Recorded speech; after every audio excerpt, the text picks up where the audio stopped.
आइ हम अहाँ सब संगे शेयर कऽ रहल छी जे हर साल सोहागिन सब ई 13 दिन वाला मधुश्रावणी पाबनि केना पूजै छथिन या फिर हम केना पूजै छी से हम अहाँ सब संगे शेयर कऽ रहल छी। अहाँ सब केना करै छी से कमेंट के थ्रू जरूर बताउ।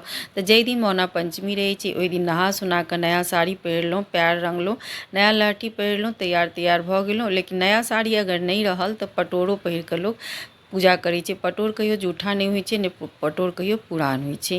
तऽ नया साड़ी में एकटा सुपारी के खाली खोइच लेलहुँ, सुपारी बाँधि लेलहुँ।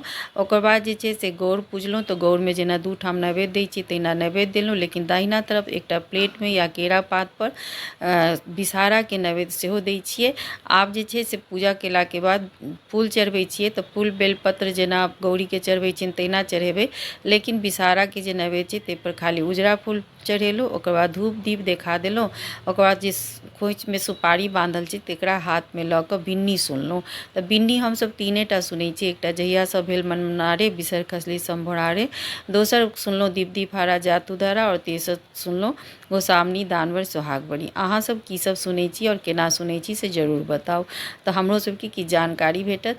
ओकर बाद जे छै से 13 दिन ओकर बाद प्रसादी उसरैग देलहुँ, खा लेलहुँ। आ खाना नॉर्मल खाना खेलहुँ, नॉनवेज तऽ ओनाहियो सावन चलि रहल छै तऽ हमसब नहिए खाइ छियै, तऽ नॉर्मल खाना खेलहुँ। 13वाँ दिन जे छै 13 दिन जे छै से एही तरहसँ वएह साड़ी पहिर कऽ वएह सुपारी हाथ में लऽ कऽ खाली नैवेद्य अलग अलग दऽ कऽ सब दिन अलग अलग नैवेद्य दऽ कऽ बिन्नी सुनलहुँ। आ 13वाँ दिन जे छै लास्ट दिन जे दिन टेमी पड़ै छै ओहू दिना अहिना बिन्नी सुनलहुँ। लेकिन ओहि दिना जे छै से उपास रखबै। उपास की रखबै, ती करबै। ती के मतलब खीर खेनाइ होइ छै, तऽ खीर आम केरा फल फलहरी खेलहुँ। लेकिन सूर्यास्त के बाद पानिओ नहीं पीलहुँ। सूर्यास्त से पहिले चाय पानि जे पियैके अछि, जे खाइके अछि से खा लिअ। एहि तरहसँ हमसब पूजा करै छी। अहाँ केना करै छी